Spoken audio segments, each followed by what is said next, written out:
Hi, this is Jeff James. And this is Mr. Moonlight. And you're listening to Outlaw Radio. What's up, peeps? Hey, everybody. Good to see you. It's a fine day, isn't it, Jeff? It's a fine Thursday. It's a great Thursday paranormal. And I can't wait to get things going. Boy, oh boy, do we have a guest, don't we? We sure do. We normally talk spooky, but today we're talking about our earth, our wellness, and becoming a better you through holistic and natural practices. That's a nice way to mix it up a little bit, I think. But last night, watching some of Dr. Melanie Barton Bragg's interviews, I discovered a few things, which is going to take our interview on a different path and get a little spooky. I'm ready. Okay. Today, the Paranormal Chef is on in about 10 minutes, telling us the story of Gaia, Mother Earth. Then we have Dr. Melanie Barton Bragg, who is a holistic psychotherapist, joining the show. And it's going to be one heck of an interview. Very enlightening, I think. From what you said, it's a little shocking, some of the things that has happened in her life. Yeah, it's pretty cool. What'd you think of... I don't know if it's cool. It's kind of scary and exhilarating. And I guess it could be scary. We're going to hear all about it, man. I can't wait. It's going to be super cool. All right, so our strange world discovery can refer to several topics, including recent discoveries in exoplanet research and theories about the Bermuda Triangle or Atlantis, as well as popular television shows, the Disney movie Strange World. Recent NASA publications highlight new strange new worlds outside our solar system, such as exoplanets with unique characteristics. Other discoveries discussed involve ancient underwater structures, potential explanations for mysterious disappearances, and even phenomenon captured on camera. Pretty cool. Neat. Yes. Pretty neat, huh? All right, so a potential biosignature of Mars from the Perseverance rover, the detection of water in the interstellar comet 31I Atlas, and the James Webb Space Telescope's confirmation of a potential planet in the Alpha Centauri system. So they found an exoplanet in that system, and they believe that it can support life. What do you think of that? That's cool. I think I heard about that a little bit. Aren't there a few of them that are in that category? Yeah, I bet there's a whole bunch of them. Just think of how many, that's only one solar system. There's galaxies beyond. There's like billions of solar systems and stuff. Space. So trillions of stars. The final frontier. I can't even comprehend how expansive the universe is. And so I was also told this, that the space is always expanding. Right. It's like never ending, so it's always expanding. So if space is always expanding, then how come when they got to the edge of the solar system, they said that it was all fire on the other side? I guess somebody was wrong about that one. Yeah. You know how they discovered the electrons and protons and neutrons and stuff like that? You know how teeny they are, those particles are? They're now talking about particles that are 1 million times smaller than electrons, and they're actually doing things with them. Can you? Yeah, that's crazy. That really blows me away. Well, Bino said The Last Starfighter says yes. That was a great movie, The Last Starfighter. Oh, I don't think I saw that. No. Came out in the 80s. You're about in your 40s then. Those were the good old days, Jeff. Yeah, I bet they were. I was happily married with children. Oh, man. Happily? Yeah, I think I was at one point for a minute or two. No, it wasn't that bad. It was pretty good. Oh, well. Ups and downs, right? It's like a roller coaster of life. Yes. What'd you think of Seal Gloss, star of the show? You know, I'm in love with that band, with her. I don't know if it's her band or whatever, but her singing is awesome. The production is good. Yeah. I want to produce stuff that good too.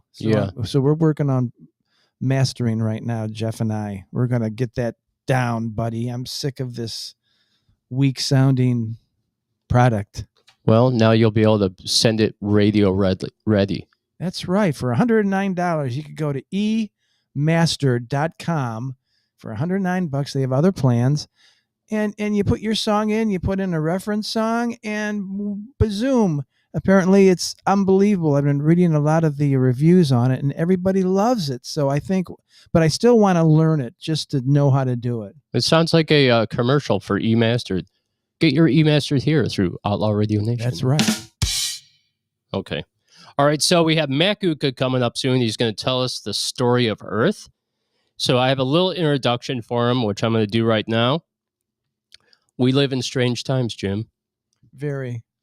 The world in 2025 is characterized by a decline in global peace, rising geopolitical tensions, and more fragmented political landscape, alongside significant technological advancements in AI.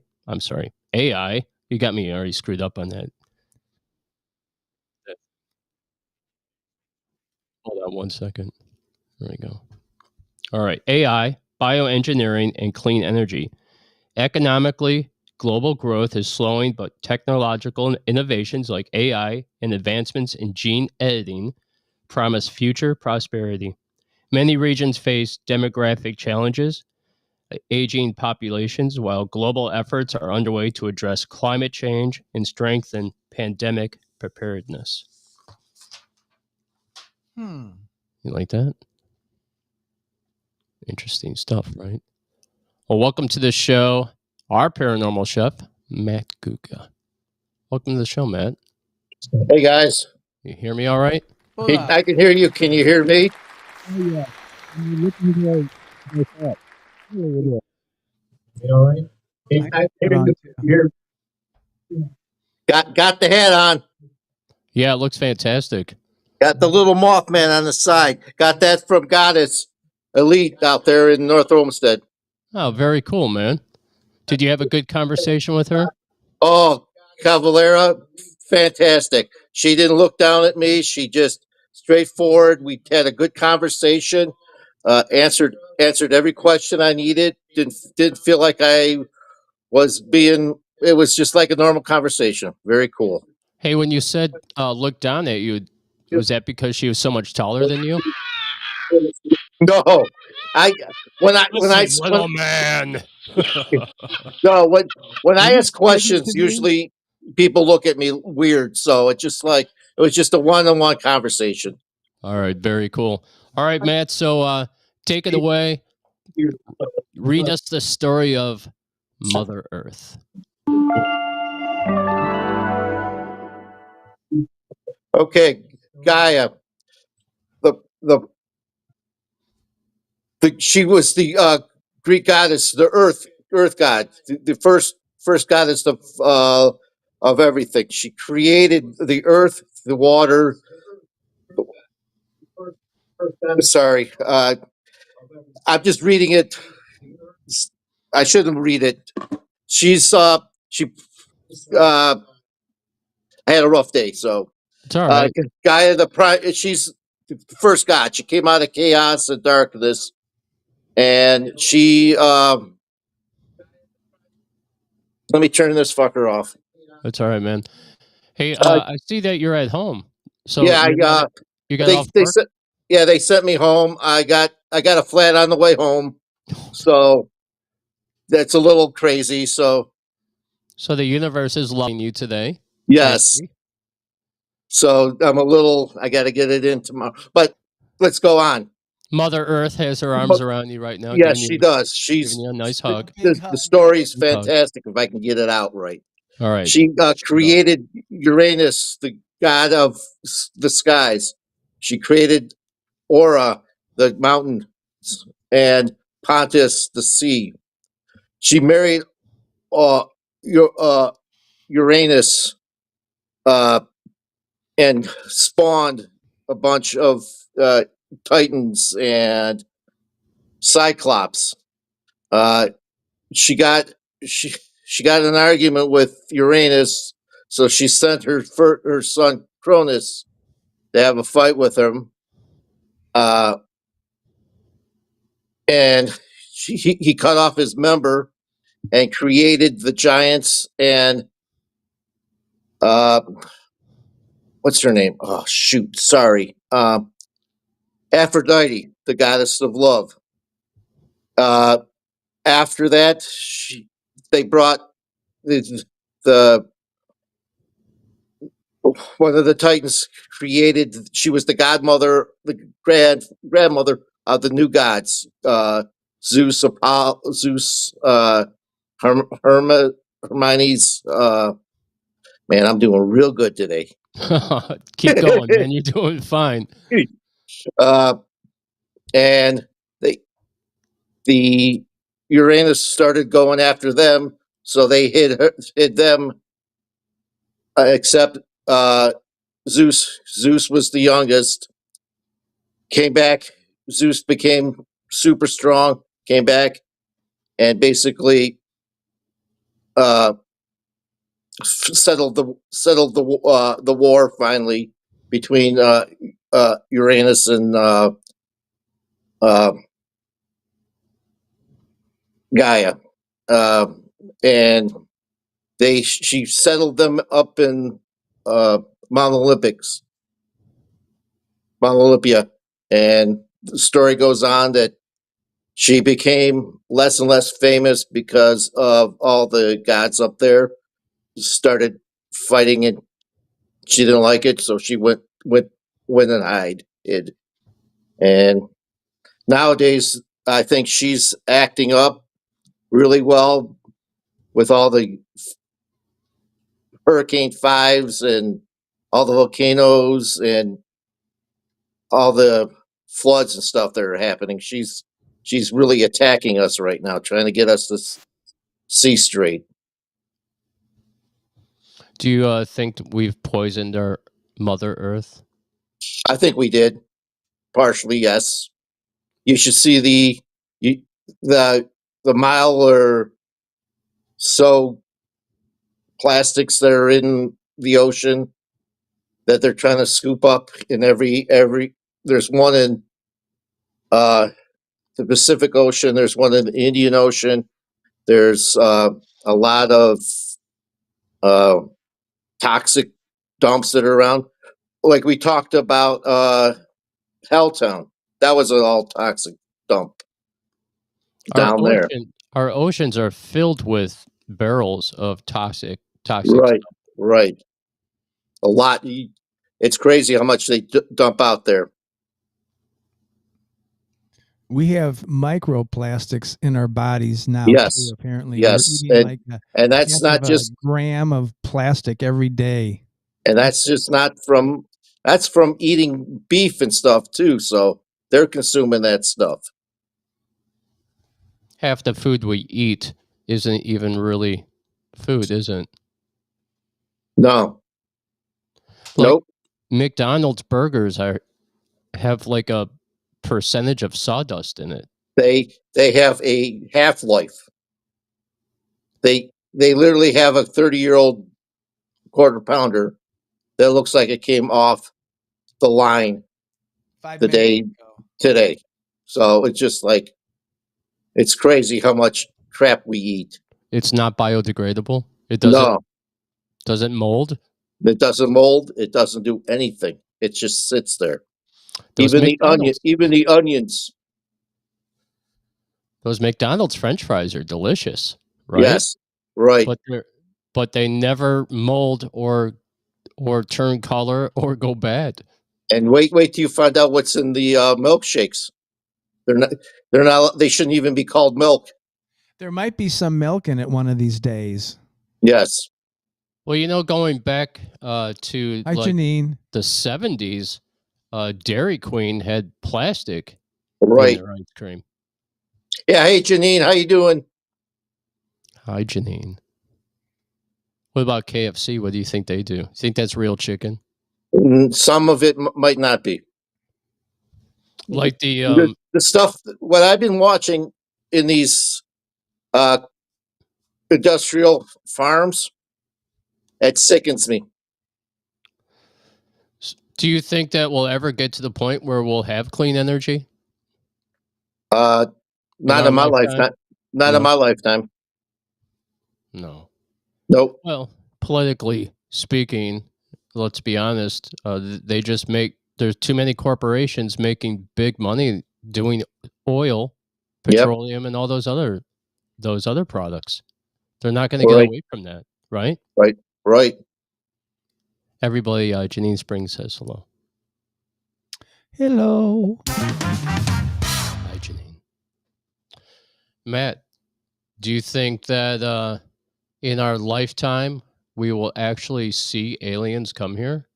Because the I 3-Eye Atlas, I don't think they're stopping. I think they're going to keep on going. Yes, 3-Eye Atlas is going. It was strange. It went from green to blue though. And it actually, they said it stopped. They sent the satellite and it stopped by the sun for a minute. So I don't know what news who, It was But that, recharging. yes, it was.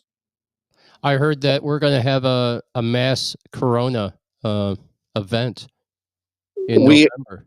we are having something gonna happen. I have a feeling. It just with the prices of food now and everything, I think there's gonna be something going on. There's something gonna happen. Bino said, "Why would you stop here? Really? Honestly, why would you stop here?" Yes. Yes, He- true. They they're might probably not they might just it's a lesson of not what to do, what not to do. they're probably just swinging on through to see how the apes are doing. Yeah. And I think No. the apes are doing better than us. Yeah, yeah. They fling poo at each other, but we kill each other in the streets. Right. Oh man, there's so much. Oh, I can't wait to do a political show again because there's so much stuff in the news we need to discuss, right, Jim? Oh, There it's going to be a great, entertaining year, or 4 so years, but the first year is going to be just remarkable. Every there's day there is going to be there's so bad much stuff. there's so much bullshit, excuse the expression, bullshit on both sides that I can't even think straight about this. I turn off the news and I put on Hanna-Barbera, and I think that's more intelligent. I try to watch the Cartoons. breaking news every day. Yeah. I don't think they're going to lift this government thing for a while, huh? No. Nope. Nope. I It's wonder crazy. I wonder what would happen if it went on indefinitely. They would have to ground all airplanes, right? Yep. We're already at that point. I heard Denver is already paying out of pocket for the both TSA and the um, airline, the air traffic controllers out there. Denver, the city, is paying air traffic controllers and TSA to come in and do their job. Hmm. So, I don't know about that. It's always been a bad idea when you let people go and then replace them with other people. right. Agree? It never goes correctly. Nope. Jim, what do you think is going to happen? Do you think that they're going to get together and finally get this thing passed and then work their differences out later? Oh, not really. No. I'm not counting on anything really I happening I positive. I see Cheshire smiles in China and Russia right now. Big smiles. They're laughing at us right now. Yeah, probably so. I see that what's going to happen eventually is that Yeah. everything's going to shut down if they don't open things back up. And here's another thing. I don't know if you guys know this. I think Jim does. But not long ago, not long ago, but it was a while back, that they passed that vote so that when Congress is out of session, right, Yeah. they all still get paid. Yeah, exactly. Exactly. I think that's unfair. That's very unfair. All right, Matt. Okay. All right, so we have. Sorry it was so entertaining today. You did fine, man. Hey, everybody has bad days. I've had a Yeah. bad month. I'm sorry. It's actually getting better, but yeah. Hey, People go through stuff all the thanks time. for introducing me to Goddess. Oh yeah, man. I'm glad you like that. Hold on one I second. got more time. I got to go up there more often. Yeah, that place is super cool, man. I love Goddess Elite. It was cool meeting you up there. Yeah. All right, man. We're gonna play another song, and when we Okay. come back, we're gonna have Dr. Melanie Barton Bragg with us. Matt, Awesome. I have to take care of a few things. I would have you introduce her, but she's Yep. having trouble getting on. So Gotcha. we'll be right back. See ya. I'll see you, Matt. Have a good one. You All right, too. this is Seal Gloss with High Alert.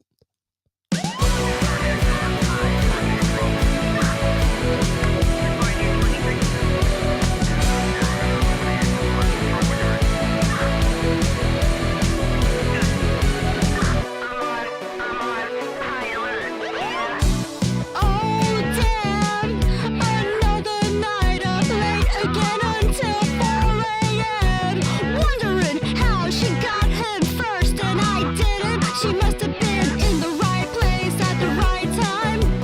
Something I've never been good with. Lucky bitch, she doesn't have a damn thing in common with him. God knows he should have been mine. So now I'm on high alert, and I'm gonna be ready for it. I'm on high alert, yeah, I'm gonna be in the right place the next time. I'm on high alert, yeah, I'm never gonna blink an eye again. Because one bad move can throw a whole game off. So now I'm all about high alert. High alert, yeah. Oh no, not another night up late again until 5 a.m. Wondering how he got the part that I worked so hard to get. He must have had a head start in life, like so many other lucky fuckers out there. A privilege I never had. God knows it isn't right. God knows it just isn't fair. So now I'm on high alert, and I'm gonna be ready for it. I'm on high alert, yeah, I'm gonna be in the right place the next time. I'm on high alert, yeah, I'm never gonna blink an eye again. Because one bad move can throw the whole game off. So now I'm all about high alert. High alert, yeah.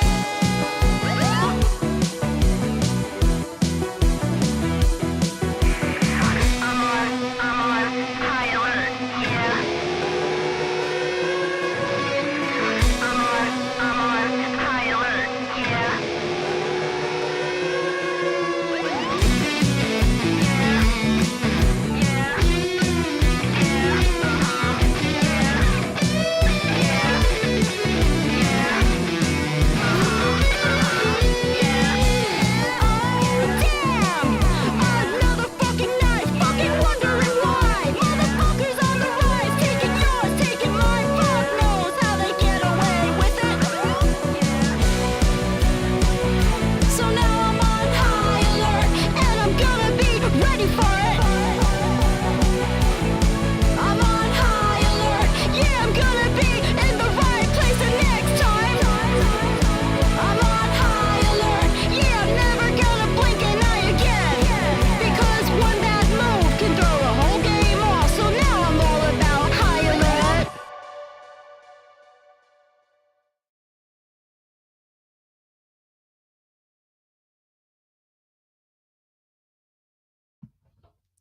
Sorry about that, guys. I had to do something in between. We're having trouble with some camera in video, so we're going to do a phone interview with Dr. Melanie Barton Bragg. I just need to do one thing real quick. Don't worry, I'm getting there. Melanie, can you hear me? Yes, Hello, doctor. How are you today? I'm doing well. How about you? We're doing fantastic. Glad everything works out. Good. That's why we have the phone It always line, does. just in case the video doesn't work. It's fantastic that we have the phone line, right, Jim? Oh, it's a lifesaver, yes. It has been a lifesaver for us 2 or 3 times. Okay, so I have a little introduction for you, and then we're going to roll right into the interview, okay? Okay. All right, so holistic psychotherapy has roots in ancient Greek philosophy and traditions. and traditional Chinese medicine, which viewed the mind, body, and spirit as interconnected. The modern practice emerged in the mid-20th century as a reaction to the Western medical model's tendency to separate mental and physical health. It emphasizes treating the whole person through a blend of traditional and non-traditional methods like mindfulness, expressive arts, addressing physical factors like nutrition and sleep. Holistic approaches, traditional Chinese medicine, has been practiced for thousands of years, viewing health as a state of balance between mind, body, and spirit. It combines traditional psychotherapy techniques with other modalities, to achieve more complete healing experience. So I'd like to welcome to the show Dr. Melanie Barton Bragg, holistic psychotherapist, and as I watched last night, so much more. How are you doing this evening? I'm doing very well. Thank you. Excellent. Hey, I loved your YouTube videos. Oh, thank you. The pendulum, we'll talk about that in a little bit, but that was super cool. I didn't realize that in holistic medicine that you would incorporate something like that. We do. Yes. All right. So please tell our And listeners. Go ahead. Go ahead. Please. And I usually get the client to understand how to muscle test themselves, so it's not just me. They validate it. Yeah, I thought that was super cool. Let's just talk about the pendulum now. When you sit down with somebody to get into what you do, you start with the pendulum. Is that correct? It depends on what the issue is that the person's coming to me for. If it is they're trying to make a decision about, do I stay in a relationship? Do I change jobs? What do I need to do? And they're in a quandary. First, I get them to relax. I do some meditation and breathing exercises. And then I'll say, let me teach you how to get in touch with your body so your body can tell you what it wants. And then I teach them how to muscle test. There's like 5 different ways you can do it. And then we go through it together. And then once they see how it works, they're surprised. They didn't know that they could get in touch with their body. So once we've learned how to do that, then there are certain methods that I use that involve, it's called kinesiology or muscle testing. Hey, when you mention that about finding out what your body wants, is that like your higher self, spiritually? Well, I do meditations to connect them with their higher self. And what I tell them is that their body's trying to tell them things. I created a meditation the other day that would be useful for your listeners. And it's how to talk to your anxiety. Because the anxiety is trying to protect you. It's trying to keep you from getting into another similar problem. So it makes you anxious, makes you breathe, makes you want to run, all that kind of stuff. So I teach them where in your body does the anxiety show up? And let's go talk to the anxiety and to your higher self to ask, what's your function? What are you trying to help me prevent from doing? And so once they learn to work with it, instead of fighting against it and trying to ignore it, then they begin to understand, oh, this happens every time I'm talking to somebody that reminds me of the person who abused me. Oh, then there's a whole set of techniques I help them to get through that. So it has many, many functions. Yes, very interesting. Well, I should back up, instead of jumping right into it feet first. Can you tell our listening audience what holistic therapy is and how it treats the full mind and body? Sure. My doctorate was at the Sarasota University in Sarasota, Florida. And their techniques were all about going back to ancient Chinese and other cultures to look at things that have been used for thousands of years. And then to bring it up to date, to combine it with research and science to see how we could meld not just things that were used thousands of years ago, but techniques that Western medicine uses. And then to determine how can we make the two work together, or if Western medicine has failed you, let's look at the emotional connection to your illness to figure out, why did it fail you? and then to get people in touch with their body to see, okay, there's a reason. There's a reason for every symptom. There's a reason for every behavior. Let's look at that. So they trained us how to do that. They brought in a variety of different practitioners to teach us methods. Then we had to go research on our own to see what ones fit us. So I started back in 2011. I did a radio program.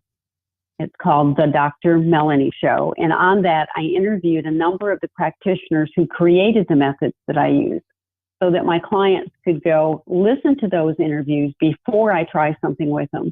So it would help them to determine if it was too much against their belief system, or they were too afraid, or they wanted to hear more about it.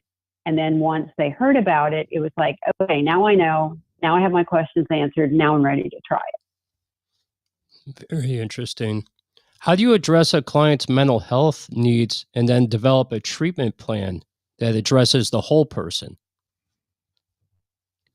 So I tell people that your symptoms that you have, it doesn't mean there's something wrong with you. I try not to diagnose people with a label because that can be confining and they think it's forever. So I help them to understand what your strengths are, not just what your problems are. And then I teach them how to look at, this is a challenge, this is a gift, it's something coming into this lifetime, whether you believe in other lifetimes or not. This is something, a lesson for you to learn. Let's see how we can become aware in the moment of what's going on in your body, what symptom stressors you have surrounding you. So we'll keep like a symptom list session by session, and we'll rate their symptoms, how bad they are. Then we'll try a few techniques. Then the next session we'll measure them, and they'll go, oh, my anxiety is lower. I said, yes. Let's talk about how come that happened. Well, I've become more aware. I start to notice before it gets full blown into a panic attack that this is a situation. And so I teach them, all right, problem solving steps. What can you do instead of doing what you've always done? And once they learn to employ them, then after a period of time, the same thing doesn't happen. And then they expand that. Okay, if I can take care of this problem using those techniques, I wonder what else it would help me with. So I have a number of people I've worked with over the last 45 years of doing this, that they no longer end up in the psychiatric hospital. They no longer have to take increasing amounts of psychotropic meds because they learn their body. They learn to ask their body what it wants. And to be in the moment when they're panicking or they're having a symptom, let's talk to the symptom. What is it trying to get you to do? And when they learn to do that, they get more in control of their life. Yeah, it makes a lot of sense, doesn't it, Jim? Yes, it does. I wish I had someone tell me that when I was a kid. Yeah, me too. I was kind of, I had anxiety when I was a preteen. It started, now that I look back and whatever, but I kind of worked it out myself. I don't know how I realized it, but I just thought, okay, instead of fighting it, okay, I invite those thoughts. Okay. That kind of thing. That's instead of trying to resist them. And I accepted them in, and you made a comment about that it really hit home. Yeah, that's good. It definitely does hit home. And I have anxiety as well. And I would say that probably 80% of the American population has a lot of anxiety from just stress alone in everyday life, right? Yeah. Well, how would you incorporate mind, body, and spirit principles into your practice for people that suffer with that every day? Okay. One of the things that I do at the beginning working with somebody is we assess their stress points. So there's a life scale index that will assess the number of stress points you've had in the last year. So what I tell people is, let's look at your numbers. Let's see where you are. So they get their score and then they panic because it's in the high category. And I go, okay, but now we can lower that by about 100 points because you're doing something about it. You're coming here. So they go, okay. And then I teach them biorhythms. Biorhythms are the cycles we have every 28, 30, 32 days. And you look at those cycles and you begin to understand there's an up and a down, a rhythm to life. And I explained to them that back after I completed my master's, I did research on people who had a DUI. I started out with 50 men 100 men and narrowed it down to 50 who had their first DUI. Looking at their biorhythm chart, I wanted to see you get 3 critical areas throughout the month.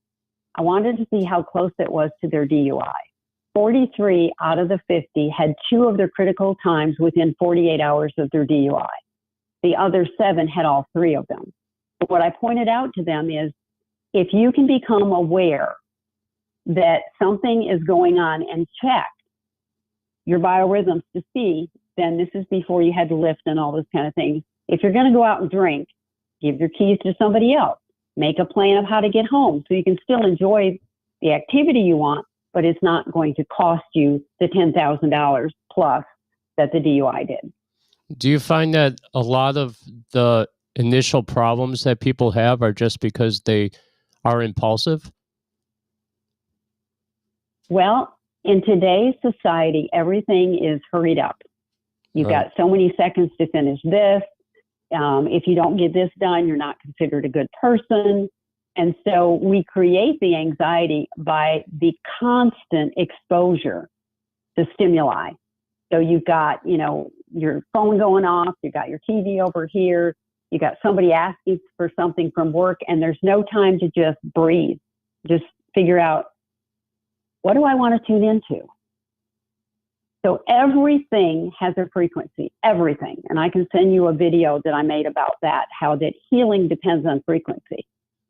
So when we've got all these frequencies going on that are in the negative range, that are anxiety producing, that energy is going to go into our body. It's going to lower our ability to cope with life. But there are ways to raise up your vibration so that you're not at that lower level. And when you can raise it up and you can select, what do I want in my life? What do I want to block out? Then you begin once again to understand, I'm in charge. The world isn't dictating. I am in charge. And then it just turns your perspective around. You become aware that, okay, I'm stressed right now, but let me look at what's the lesson I'm supposed to learn from this stress rather than trying to run away. How can I deal with it? And then I teach them techniques on how to deal with it. I love that. Right, Jim? That's great, isn't it? That helps. Yes. Yeah. I try to do that every day. Definitely, I remember having a conversation with somebody not long ago, and he had said to me, he goes, Jeff, instead of thinking negatively about everything, try to just find some good things and just think about those good things. Yeah. And once I started doing that, like I really don't get down on myself anymore. Like I went through a real tough time in October, but I just kept pushing, and when I would start to get stressed, I would just tell myself, you'll be happy in a couple of weeks when you're back to work again, And I completely agree with you about that. And so I did watch your video on the frequencies because I'm big into frequencies. Okay, good. And I really loved it. And so my question was, after watching the frequency thing, and then you're talking about stress and removing that stress, do you think that's how a lot of people get negative energy? And then that negative energy needs to be removed. I watched your negative energy removal video as well. But I had questions about that. You watched them all. Yeah, I watched them all. Okay. It was interesting and fascinating. There's probably so much more that we could talk about that we probably won't even get to, but amazing stuff. Thank you. Okay. So tell me about the negative energy. Exactly. Okay. We're talking about exactly what needs to be addressed. So I don't worry about what we don't get to. We're doing what we're supposed to do. So the self-protection video that you watched is, I have a lot of people that get overstimulated by things around them. I work with a lot of people who are on the spectrum. I work with a lot of people who have been traumatized. And so they don't know how to block out the negativity. So there are hand gestures that you can do that help to block out the negativity. One of them is, if somebody is telling you traumatic information, you touch your thumb to your wrist. And what this does is it anchors you away from the stress of whatever they're telling you. So your thumb is pointing to your forearm. And so you're reminded that my forearm is me. The rest of my hand that's pointing out is their energy. I don't need to absorb it. So the other thing I do is that when somebody, like, they're mad at me, they're criticizing me, my hand is in a downward position. So it's deflecting that negative energy. And then I picture a white divine light encircling me, protecting me. My feet are planted like redwood tree roots in the earth, and out of the top of my head is a silvery cord that connects me to the creator, the source. And I pull on those two ends, and I envision that circling around me. And then I'm able to handle whatever comes to me because it's not going to get into me. And it makes a difference. Fascinating, right? Interesting. Yes.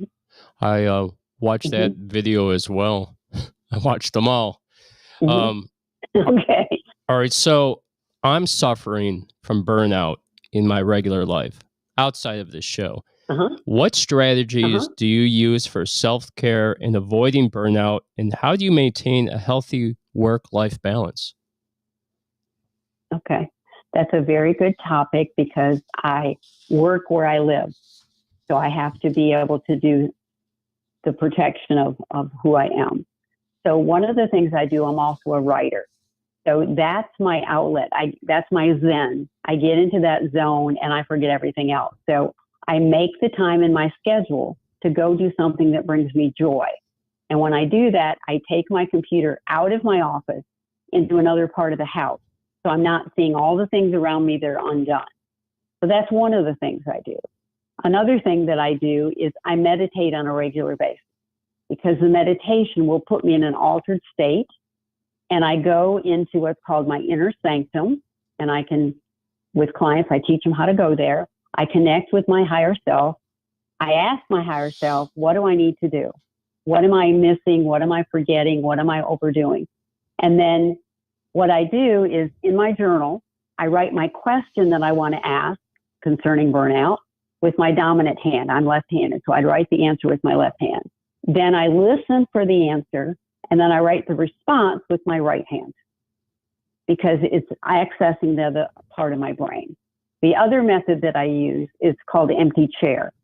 I will sit in one chair and I will talk to my higher self and I will say, okay, I'm really feeling burned out. I'm really feeling exhausted. I don't have any energy left. What could I do? So I go sit in the empty chair. I become the higher self.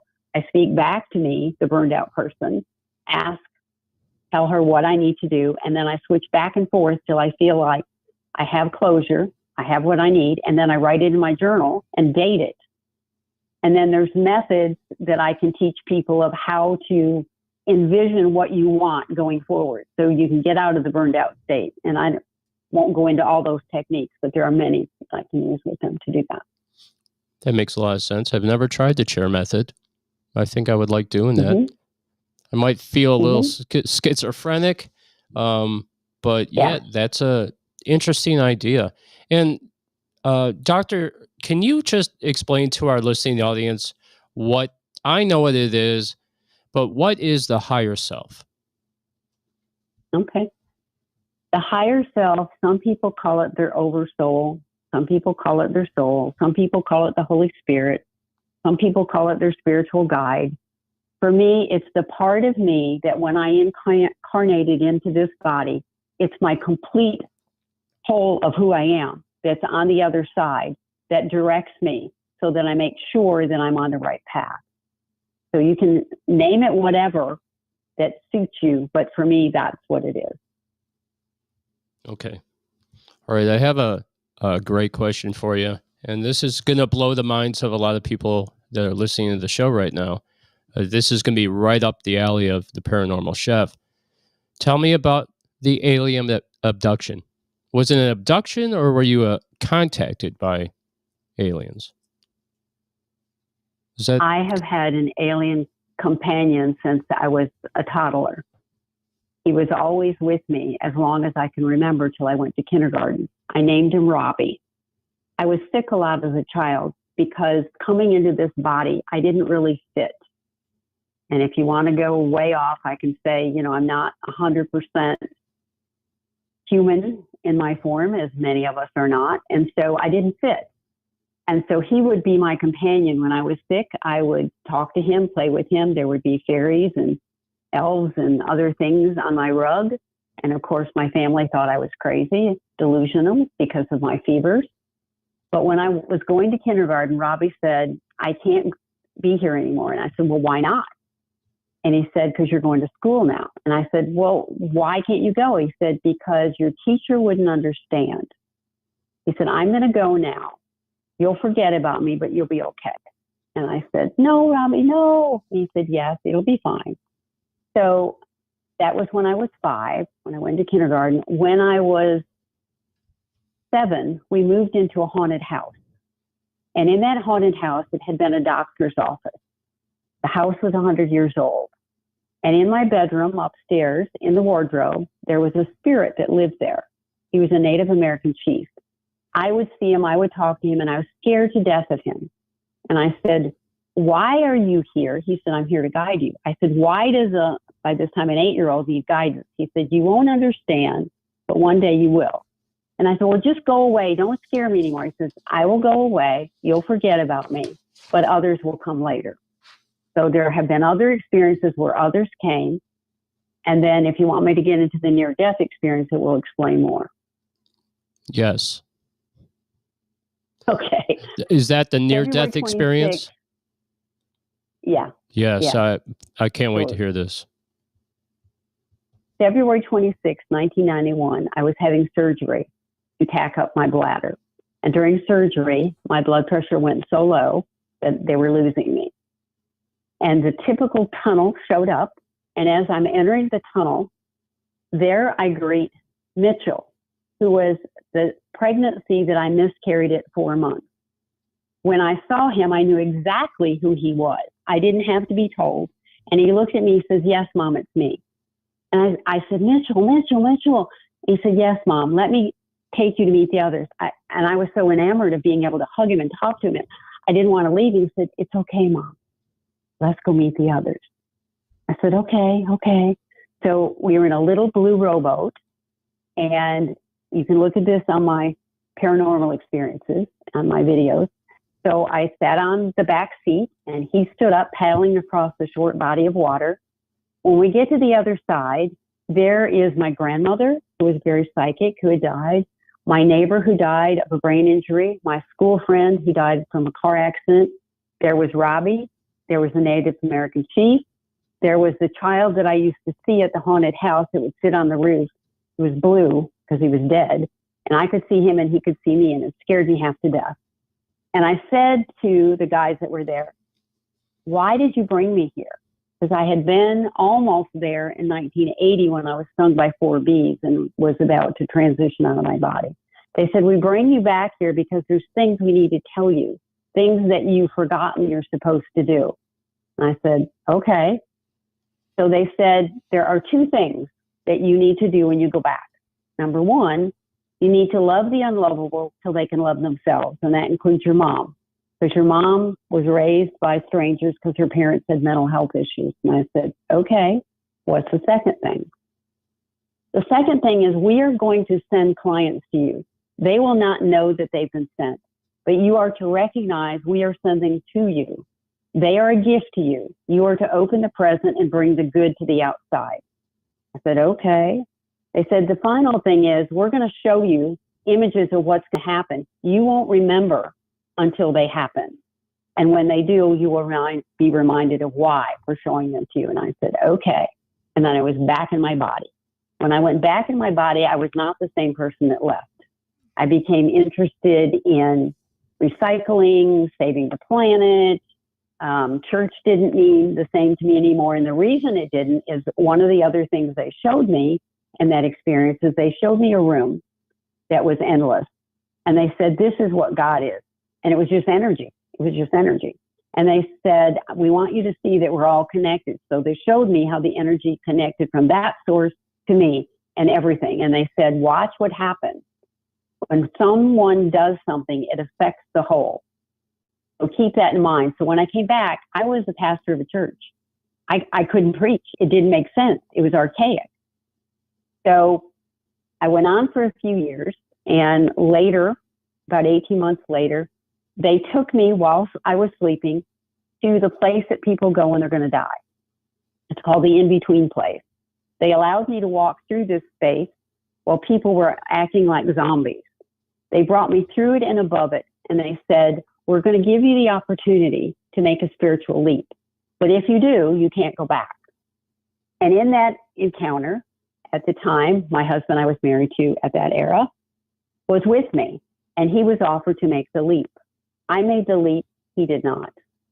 They put me back in my body, and once again, I was not the same person that left. And he noticed that when I woke up. He said, "What's wrong with you?" I said, "Well, I just had a dream." "Well, tell me about it." I was instructed not to. But he was insistent. "You are my wife. You're not going to keep secrets from me. You're going to tell me." So I finally relented. And because I did that, my spiritual development was thwarted from about 1992 to 2009, when I finally made the decision to walk away from a 40-year marriage. So now we'll fast forward to the ET stuff. In 2016, I was at a MUFON conference. I sat down for lunch, and a man came up, Kevin Briggs, and asked if he could sit with me and the other woman. And I said, sure. He started telling us about his encounter since he was a child, working with the Council of Eight. And he said, they told me to come to this conference and to find somebody that would help me bring to the world their disclosure that they're here and they want to help humanity. He said, would you be willing to help me? And I said, sure. So he and I met with Denise Stoner, Kathleen Martin, who is the niece of Benny and Barney Hill, and we started working together once a month. We started recording our sessions. We measured the temperature in the room. We recorded our response to him channeling the Council of Eight. And if you want to read about our research, it's in the book Forbidden Knowledge, written by Kathleen Martin. The pictures of the council members are in there and the transcripts of the work that we have done. So as a result of that work, we did that for 2 years. And then for 2 years after that, I led meditations with this, we're called the Earthly Council of Four. And then after 2 years, they sent us out, branching out to go develop other groups.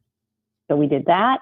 And in October 2023, they made a documentary of our work and other people's work, and it's called A Greater Reality with Ray Hernandez. And that premiere will be coming probably in January. And I don't know if it'll be on Netflix or Hulu, but that's coming. So you'll get to see the actual channeling happen. That's fantastic. And so after that, go ahead. I just said, that's fantastic. The story is amazing. Mm-hmm. I want to see this. So they can, yeah. So the continuation of all that is the next assignment they gave me was that I was to become part of the Citizens for Disclosure, which is part of the New Paradigm Institute. Our job is to influence Congress to finally get the forces behind Congress to reveal what all the black budget money goes for, to reveal how much money has been spent and what they know. So whistleblowers will come forward. Danny Sheehan is the attorney that is conducting all this and instructing us. And so now on the 21st of November, there is a movie coming out on Amazon Prime that talks about the work we're doing. It has Marco Rubio in there, some of the whistleblowers, and it will talk about what the president knows and what Rubio knows. And it's going to be revealed. All right. I have a quick question. I hope we have enough time for this because we talk about disclosure a lot on the show, and I follow a lot of that stuff. Are we going to get disclosure, do you think, anytime soon? Because you said that they're here to help us. Is our government in the way of them helping us? What's the deal? Okay. That's an involved answer, but the bottom line is those of us that do this kind of work, many of us have had our lives threatened, our phones tapped, then followed. It affected our communication, our computers, our cell phones. So the forces behind the military contracts do not want this to come out because they are in jeopardy of losing a lot of money. So they're keeping it under wraps as much as they can. But if enough of us pressure and hopefully get the whistleblowers to tell without revealing their names what they know and what they've been involved in, it's going to push closure to come out. Okay. All right. I got one last one for you. Okay. Okay. And it's Okay. not so much a question, but I want to give you this opportunity to tell to the world and tell to our listening audience what's important in life and how we should move forward. Okay. You have Life is you have full the of floor. lessons. Life is full of lessons. And we have opportunities when those lessons come to choose how we want to respond. But it's important to be aware in the moment. Rather than reacting to life, you respond to what your options are. And a good way to do that is to connect with something outside of yourself that trusts and is going to raise up your vibration so that you're going to make good, solid choices. Because like the God event that I experienced, what you do impacts the whole. So think about what can you do to positively impact the whole, and what do I personally need to do to make me be a person that's going to positively influence the world and those around me. That's great. Anything you'd like to add, Jim, before we let her go? Oh, I think this has been fascinating. I definitely want to take a second listen, maybe a third listen to what was said here. And Doctor, we would love to have you come back on the show because we have so many more questions for you. You've opened up Pandora's box in my mind. Now there's more things I want to ask you about. The near-death experience, I really want to get into that more. And Robbie as well. Okay, I'll be happy to do so. All right, fantastic. Well, this has been Dr. Melanie Barton Bragg, holistic psychotherapist, and so much more. Thank you so much for coming on the show today. Fascinating stories. Thank you. For, yeah, fascinating. All right. Thank you. Doctor, you have a fantastic evening, and you take care. Okay. All right, you too. Thank you. Bye. Bye. Pretty cool, huh, Jim? Oh, I have to listen to this again. Yeah. Oh, she recalls fascinating detail of her events. Man, that's super cool. And they've happened decades ago, but she seems to know them like it happened yesterday or something too. And they're long and drawn out. Her episodes. Yeah. Wow. Hearing about the near-death experience, there's so much more I want to ask her about that. I can't wait to have her back on. I think it's going to be super cool. All right, guys, what we're going to do is we're going to play a quick song. We're going to come back. We're going to recap. And I have to show Jim some comments that he's really going to love. So we'll be right back, peeps. This is Seal Gloss with Son of a Gun. Be right back.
Sorry, guys.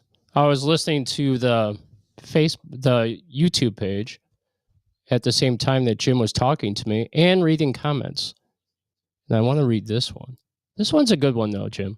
Okay. Lestat wrote, hey, this is Jeannie. Jeff, you're cute. Thank you so much. Who said that? Jeannie? I noticed that she's been leaving comments Not, on... not Janine Spring. No, not Janine Spring. Okay. This is Jeannie. Jeanie. I know who you are. It's actually a real person. Thank you so much. I appreciate that. I want to get all flushed now. Wow, Jeff. I'm jealous. There's nothing to be jealous of. Seal Gloss, New York City. Fantastic artist. Wow. I really love your music. She also does a cover of Blondie's Call Me. That is excellent. Oh, really? Yeah, super good. Oh, I bet it is. I'd like to hear that. Yeah, I'm trying to get her to send the music, man. Call me. Call me. I wonder how long she's going to make it in New York, though. Is it New York City or New York? She's in New York City. Ooh. She's been there for a while, though. If you could make it there. Well, it's going to be different now. You can make it anywhere. The landscape, isn't it? Did you hear anything about there's going to be no alcohol and cigarettes and gambling now in New York City? Really? I don't believe that. Please don't say it's so. I think it'll be funny as heck. That's going to be a lot of people bringing in the goods to New York City, selling them on the streets. Man. Man, oh, man, oh, man. The black market will be strong. Yeah. I wonder if the people that voted for Muldowney knew that he was going to do those things. Boy, he changed like in a light switch. He was Mr. Smiley to Mr. Meanie. I heard him and Trump have already had words. Oh, really? Yeah. That's what I saw on YouTube anyway. And the internet never lies. This is awesome. I think this is the best thing that could have happened in a way.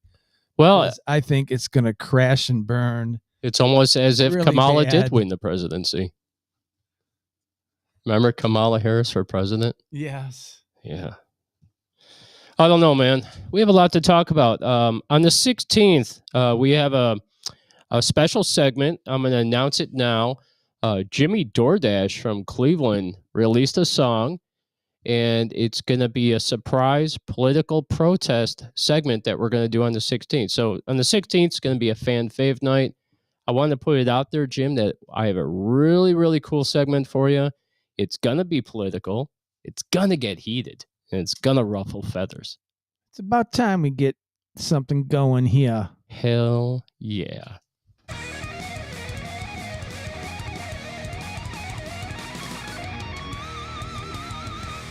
That's for you, Genghis John. Okay. All right. So, guys, we've been Thursday Paranormal. We have the Outlaw Radio Nation on Sunday, starting at 7 p.m. We have a fantastic interview. It's going to get wild with Dogs of Verona. We have killer music. We have great content. Jim's going to bring the mentally ill in America. I have a paranormal segment where I'm going to talk about Sid and Nancy and the Sex Pistols and horror punk. The horror punk, right? And the lineup's going to be great. It's going to be an excellent show. The interview ought to be super cool. And that's happening Sunday at 7 p.m. Okay. Right. Hey, it's not a bad show. A great interview. Great interview. Very entertaining. Very entertaining. And you know what, Jim? I think we're going to lead out with a song. What do you think about that? Oh, with this, why not? I don't know what song it is, but we're going to pick something right now. Something very special. Okay. Okay. Because I always feel like we need to lead out with a song. Yeah, that's a good idea. So today's music, we featured Seal Gloss from New York City. I want to thank Dr. Melanie Barton Bragg for coming on the show. It was extremely informative. Could not believe how incredibly cool it was. And thank you so much for tuning in to Thursday Paranormal. You ready to rock and get out of here? Yeah. All right. Let's go. We'll see you Sunday, 7 p.m. This is a brand new song. Yeah, hopefully. Maybe not. Gotta do it again, Jim. I'm sorry, guys. It's one of those days. Matt Guka had a tough day. We're having a tough day. I have a lot of work to do tonight because the platform effed me last night, and not in a good way. But here's to you. This is Hey Bulldog by Mr. Moonlight. Oh, See you guys Sunday at 7. Adios. the master that.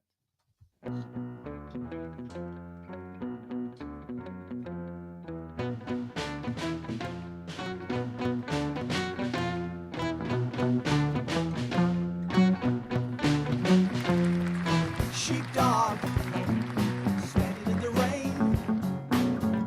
Bullfrog, doing it again. Some kind of happiness is measured out in miles. What makes you think you're something special when you smile? Childlike, no one understands. Jackknife in your sweaty hands. Some kind of innocence is measured out in years. You don't know what it's like to listen to your fears. You can talk to me. You can talk to me.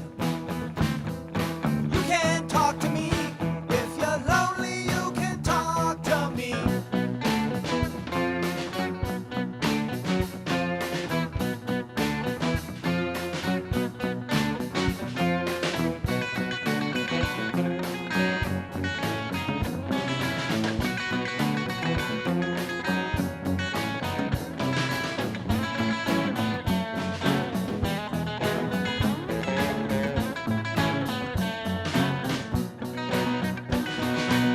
Big man, yeah, walking in the park.